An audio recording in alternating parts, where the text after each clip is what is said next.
Hello everyone and welcome to yet another video from the Alpha Kindergarten Workbook series. My name is Dr. Tricia and I'll be sharing with you quite a number of principles that have informed our decision on different educational methods that we use with the Alpha Kindergarten Workbook series. But first of all, I'd like to address the concerns from the last video about putting your charts at the eye level of children. I know you would want to know how you could keep those charts safe from abuse, from the kids. But the same way you train them at home, not to go here, not to touch this, and not to handle this, is the very same way the teachers have to train the kids not to write on the charts and not to tear them up. The onus is on the teacher, so I don't think that should be a problem at all. So first, would like to talk about the way we do our rote learning. Rote learning is learning by repetition. So the first section of the morning, to get the kids really awake and alert, we bunch them all up front where the charts are, and we go from chart to chart doing the revision. And while you bunch them up front, it helps because you can keep an eye on them all at the same time, rather than spreading your attention to each child on each seat around the class. And secondly, as you bunch them up, you're able to retain their attention for a bit much longer. We know their attention span is not that long anyway, but you can extend it a little bit more when they are bunched up together, and then their concentration is much higher when you do it that way. Another advantage of this is that when you have kids who are shy, the wallflowers, the ones who just melt in the background, you can draw them out by making them the team lead for the day. And so once the teacher recites the topic on each chart, the kids chorus after the teacher.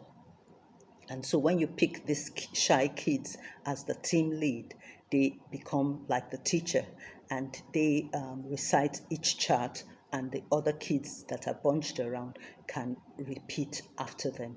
And you find out that this helps to draw them out and make them feel important and make them feel like a part of the class. Now, feel free to update your charts from time to time. When I go around schools, I notice that in a kindergarten class, you'd have a chart that reads 1 to 100, for example, which is completely irrelevant at that age. So what we do is that we do charts 1 to 5, and then we update them or change them to charts 1 to 10, and then charts 1 to 50 before we get to charts 1 to 100. So that way they can focus more on the particular numbers that you're teaching for that period. So feel free to update your charts, and feel free to change them when you need to. The same goes for every other topic that you have displayed on the charts, on the walls rather. Now, in most cultures, children from the age of 1 to like 3, 4 are mostly ignored, and we don't think that there's much to focus on, but we're wrong, because kids start learning from the day they are born. We can tell a baby after about a week or so. When you carry the baby in a certain position at a certain angle, the baby begins to look for nourishment. The baby begins to look for a nipple. Why? The baby has already learned after 1 week that when I'm carried like this, good things happen, So even we all have good laughs, even when the father figure or a male figure carries the baby in a certain angle and the baby is looking for nourishment. And it's a good laugh, but what we miss is that this baby has already learned at 1 week. And then move fast forward to like maybe 6 months or so, the baby knows that when the baby starts crying and the baby is hungry, he or she knows that when you go to a certain corner and you hold up this bottle, that it satisfies my hunger. So what happens? You notice that the baby stops crying and begins to watch you intently and begins to watch every move you make with, a lot of interest, because they know that when you go there and when you do certain things, I get happy and good things happen. So the babies are learning at a very, very early age, much earlier than we would give them credit for. And so, whether we know it or not, whether we like it or not, a baby is watching you, a baby is learning, and the baby is already receiving information, receiving teachings, and receiving training from their environment. So it's not too early to begin to be intentional about what you do around babies, what you do around children at that age. After all, psychologists tell us that the personality of a child is already formed by the age of 3. And thereafter, you can only do so much to add and, adjust and everything like that.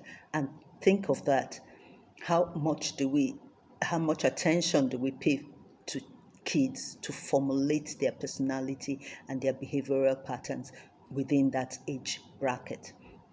So it's food for thought for parents, teachers, caregivers.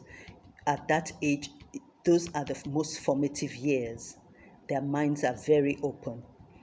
Okay, so don't think that it's ever too early to teach a child. They will imbibe it, they will retain it, and they will reproduce it when you least expect it, especially as kids learn best when there is no formal training, when there is no formal class setting. They learn from their environment.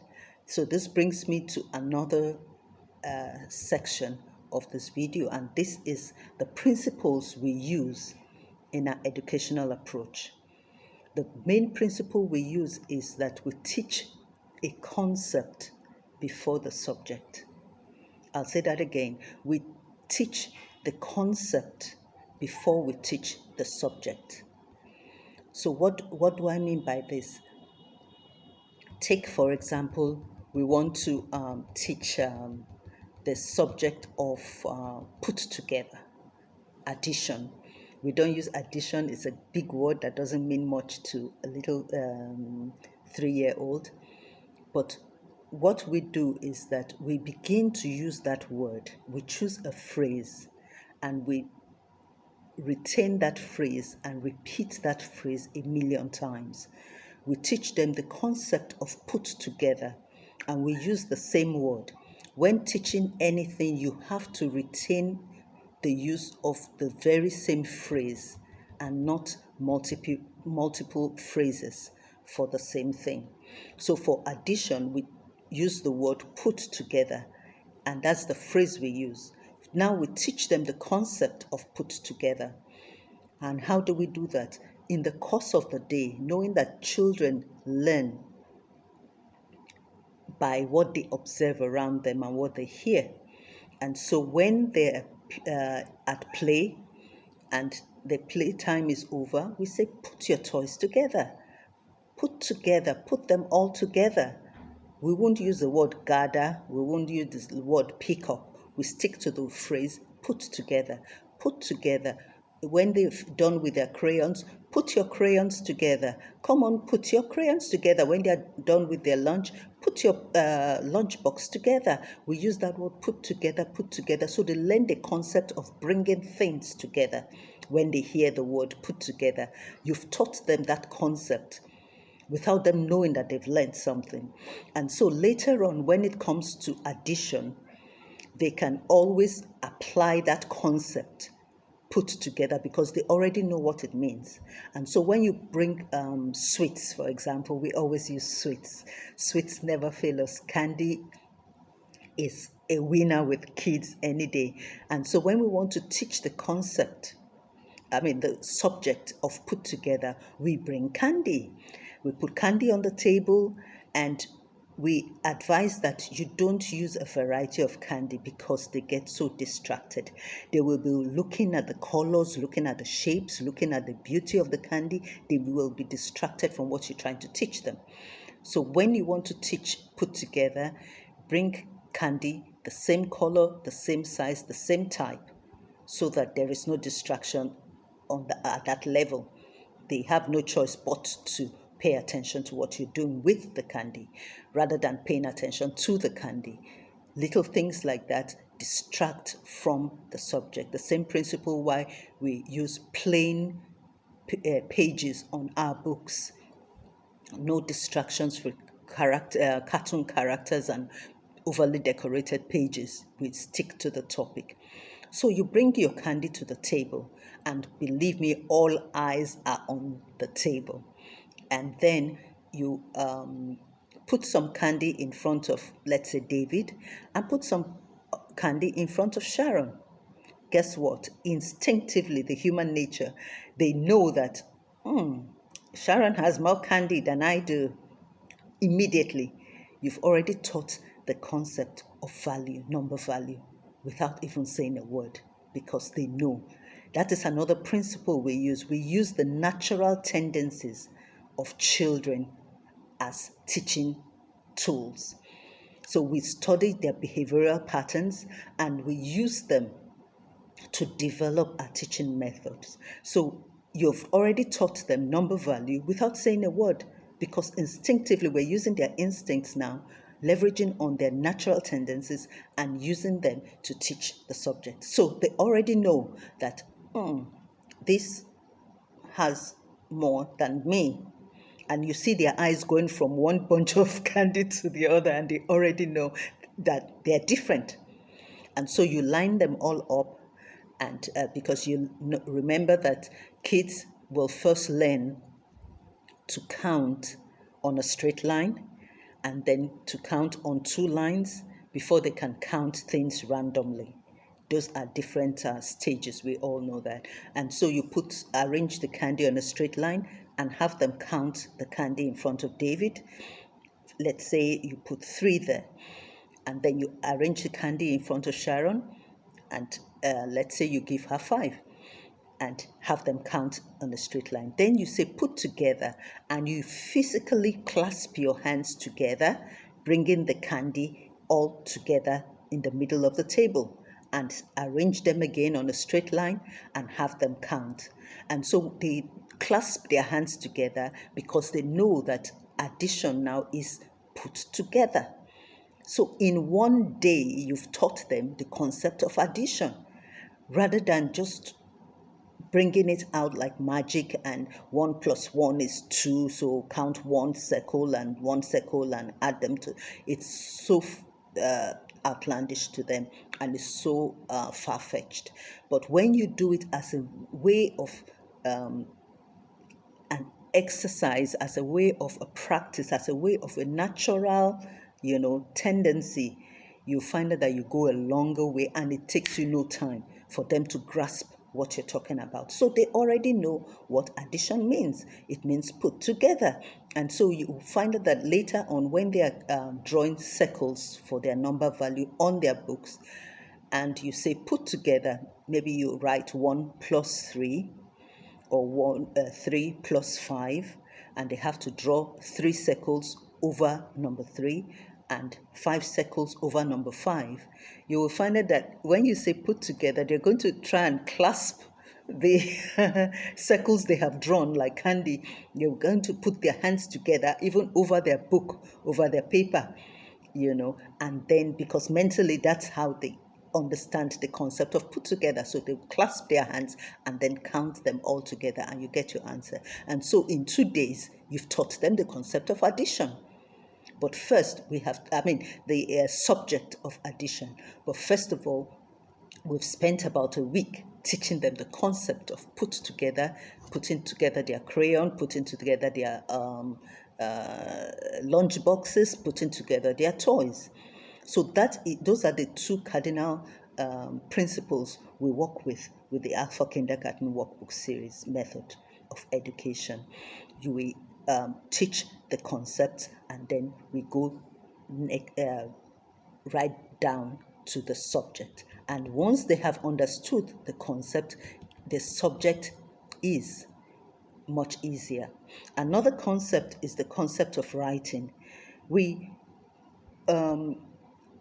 observe that some schools will want to teach the uppercase letters first before the lowercase letters. And it goes with recognition as well as tracing and writing. Now, we have discovered that because their minds are so open and they are learning, we introduce both cases at the same time. We have flashcards that show those both cases at the same time because they have photographic memories, and they can take that a photograph of both cases at the same time, and it's stuck in their minds. So anytime they see this one, they see that one. Anytime they see this one, they see that one. So they already know from the onset that both cases go together. So you don't have to spend 26 weeks teaching the uppercase, and then another 26 weeks teaching the lowercase, and then another 26 weeks pairing them together. And what happens? Invariably, they get mixed up when you're trying to pair them together. So why go into all that trouble and waste all that time? Just show them pictures of capital letter R and small letter R at the same time. It doesn't matter which one you want to start with, when it comes to writing, but let them recognize both at the same time. Their brains can take it, believe me, and it makes the job much easier. And that is what we're here to do. Now, coming to the concept of writing and tracing, I want you to take a minute and think about every character, every letter and number in the universe. They are made up of lines and curves. Yes, lines and curves. And so, once you teach a child the concept of writing lines and curves, lines in every direction, horizontally, vertically, diagonally, every direction, teach them first the concept of lines, and then teach them how to write curves in every direction, clockwise direction, anti-clockwise direction, like an arc, like a valley, whatever. Teach them all the concepts, and once they can master the art of writing lines and curves in all directions, they can attack any letter, any number, in any language in the universe. When we discovered that, rather than trying to teach them to write first, we teach them pattern writing and teach them to write lines and curves. And once they've done that, teaching them both cases at the same time is no hassle whatsoever. Because letter R, for example, or let me take letter B. Letter B, for example, capital letter B is a line and two curves. Small letter B is a line and just one curve. So how would anybody think that teaching a child to write capital letter B is more difficult than teaching a child to write small letter B? It doesn't make sense at all. It's just a waste of time. So a child that can write small letter, the lowercase letter B, can also write the uppercase letter B. It's just adding another curve. And so we have learned that children can cope with writing both cases at the same time. So teach them to recognize both cases at the same time and write both cases at the same time. It doesn't. It is not a difficult task, and it is not going to be strenuous for them at all. Believe me, they can cope because we have tried it and it works. Okay, so also we in the Alpha Kindergarten workbooks we have provided you with ample tracing options. In one of our videos, we talked about how kids don't give you their attention when you're tracing maybe 3 or 4, 5 attempts at a number or a letter. Their eyes are everywhere. They just give you their hand, but their attention isn't there. So you have to keep at it. So if you have a writing practice and you trace for like 3, 4 attempts on a number and think you're done for the day, you haven't even started. So we give you ample opportunity to trace at least about 12 or 15 times, because the first 5, 6 times the child's attention is not with you. By the 7th, 8th time, maybe the child now starts to say, what's this lady doing with my hand anyway? What is this all about? And that's when they even bring their attention to the book. And it's thereafter that job begins. So by the 8th attempt, 9th attempt, you are doing actually the first attempt with the child, and you don't do it for the child. Let it be 80% the child's effort and 20% the adult effort guiding their hands, and begin to reduce that ratio in favor of the child and reduce your pressure as time goes on. There are some kids that would know how to write, but they are so used to having your arm on theirs because they have no confidence that they can do it by themselves. So those kids, you'd find out that even if your arm is just on their wrist or on their elbow, as long as they feel your hand, they feel that you are the one doing the work. So just reduce your pressure as time goes on until they realize that you're not even touching their hands anymore. And so it goes, like we said, each child is different, their temperaments are different. So some wouldn't even want you to hold their hands from the first attempt. They want to shake it off like I can do it myself, and you have to actually force them to, guide their hands. So we deal with each child differently. Okay, so when you have more tracing options, you'd be able to accomplish something. So at the end of the day, if you've done about 11 attempts at tracing a letter, actually the first few attempts were just introductory, just to get the child's attention anyway. So if you've done 11 tracing attempts on one number, it's like you've actually done maybe 5 or 6 with the child's full attention. So we have given you a lot of options. So we noticed that a lot of books will give you maybe 6 or 10 attempts, which is not enough. And so you find out that teachers will say, oh, this child can't write, oh, this child isn't writing. But all the tracing attempts has been mostly your effort and not the child's effort. And you haven't had enough attempts to actually command the attention of the child to what you're doing. So everything you're doing doesn't really register, until you've gotten ample tracing options. Now, another aspect of the Alpha Kindergarten workbook series is that characters and pictures, as well as numbers, are all color-coded. Every picture is the same in every book and in every reading chart. Every number is the same.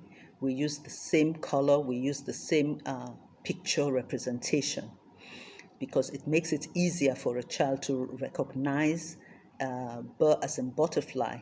So B is as in butterfly, A as in apple in every book.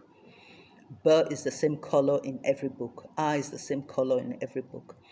And so we advise that when you want to use this series, you use them all together because they dovetail into each other and complement each other.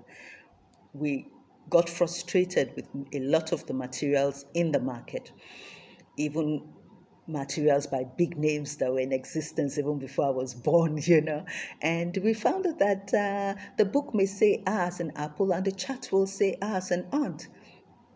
And another book may say as and something else.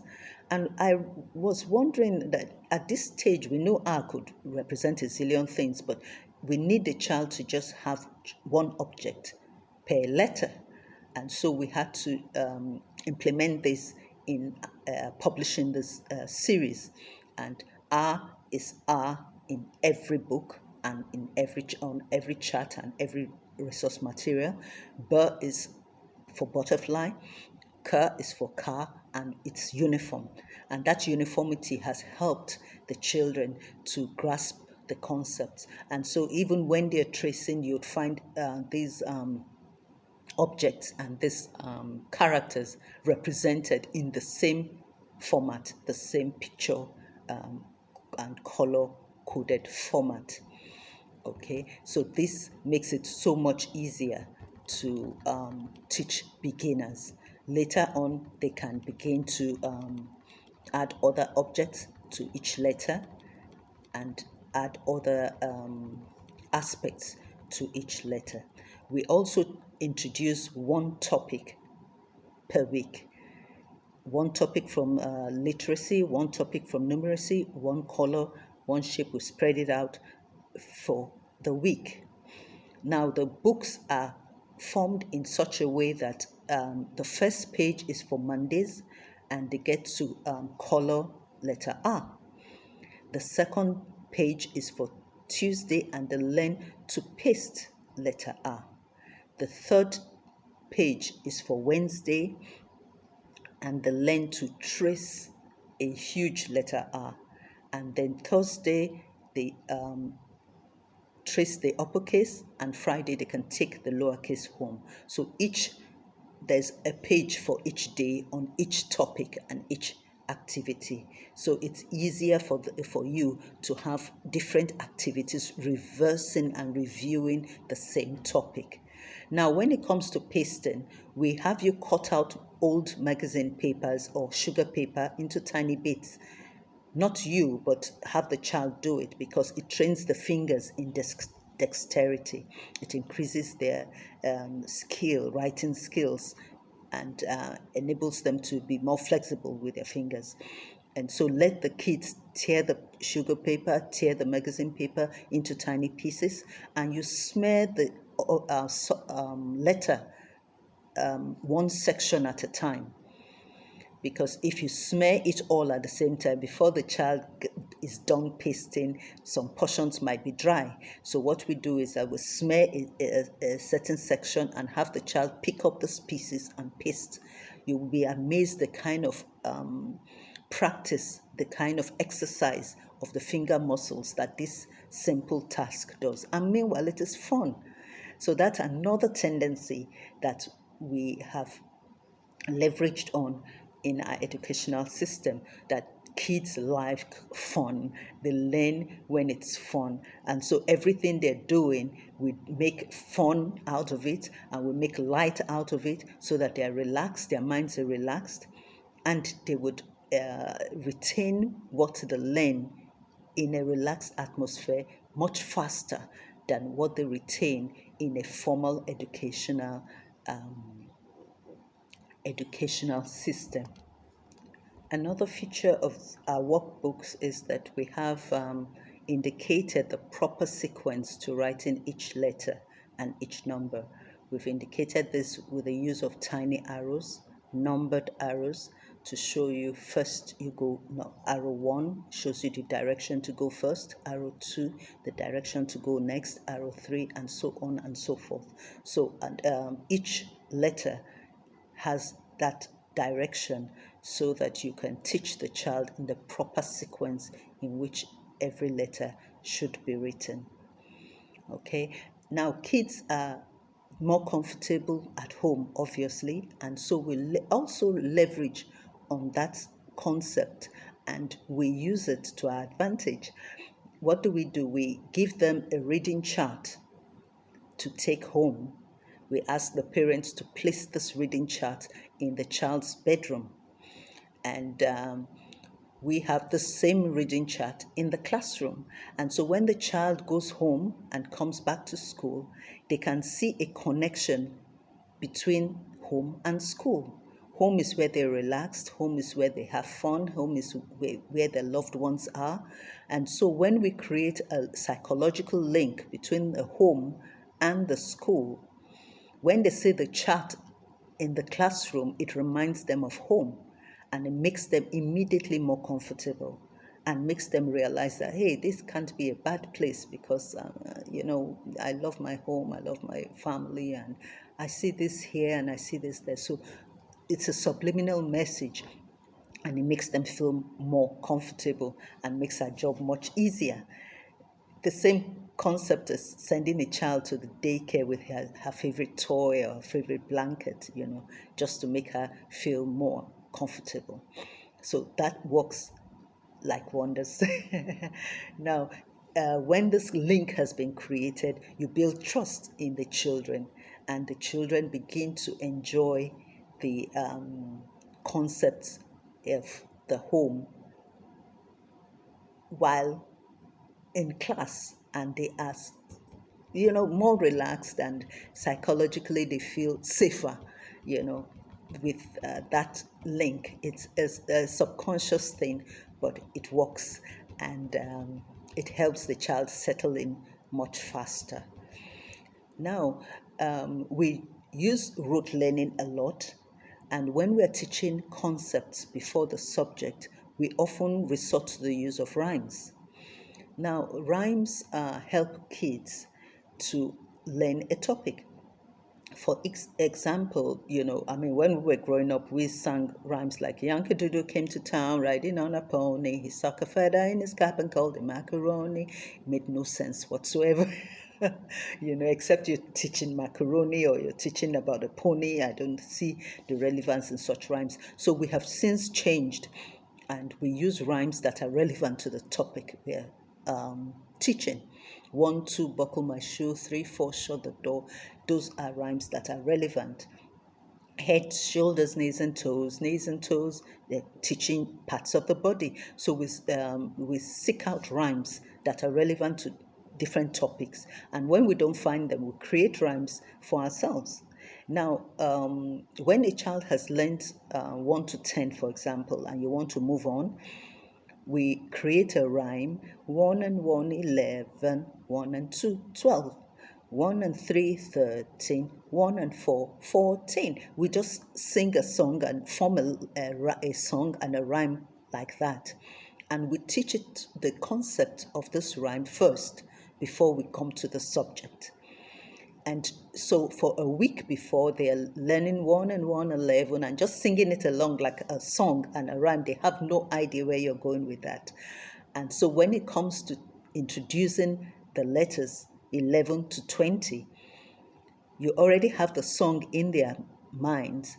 And so we come around the table, bringing all the plastic letters. You will need about 9 of each letter, number, and then you put them together. So you bring 1 to the table, and then you bring another 1, and you say 1 and 1, 11, and you bring 1, and you bring 2, 1 and 2, 12, 1 and 3. Before you finish it, they're going to reach out to 3 and bring it to you. 1 and 3, 13, and then you are physically creating 11, 12, 13, 14, 15, and they can understand how it has come to be. The same concept as, being a part of the birth process of a child. So they are seeing you create 11 and create 12.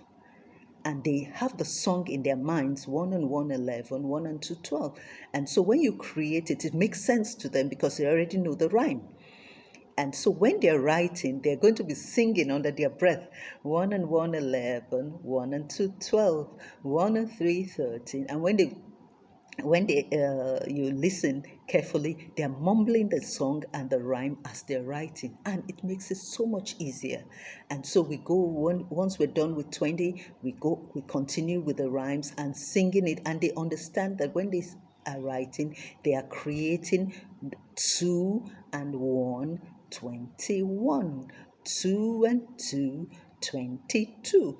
And as they sing it, they are writing it, and you find that instead of cramming it or just learning how to write it, it makes sense to them, and they are creating these numbers. And guess what? It works, and it makes the job much easier. Another principle we leverage on is the fact that kids are very attentive, like we said, and learn so fast, and they learn best when they're not in a formal teaching setting. A mother goes around the house just humming, a tune under her breath, her favorite song, and you find out that once the child starts to talk and starts to sing, the child will attempt that song, and you'll be wondering that, oh, the child was listening all along and you had no idea. And so we bring that principle into the class, and we have the teacher mumbling songs, mumbling rhymes as the day goes along. Even if they're eating or they're doing other things, we're singing a rhyme, we're mumbling something. For example, we want to teach the color red. We have the teacher wear a red dress, bring red objects, and place them strategically in the class. And after introducing the topic, we look for things that are red. And oh, my red cup. Oh, my red pen. Oh, look at my red dress. Oh, don't put any water on my red dress. I like my red dress. And the teacher is constantly referring to her red dress and her red cup and her red pen. And if somebody has a red bottle or a red crayon or red bag, and so in a fun way throughout the day, she's referring to color red in different objects. Now, when you're teaching a shape, please don't use colors. And when you're teaching colors, please don't use shapes. Use familiar objects that the child already knows. And when you're teaching shapes, cut out shapes from the same color of cardboard. If you want white, if you want plain brown cardboard, if you want any neutral color, cut out all your shapes from the same neutral color, like the candy we talked about and the sweets. They will not be distracted by the different colors because the colors are uniform.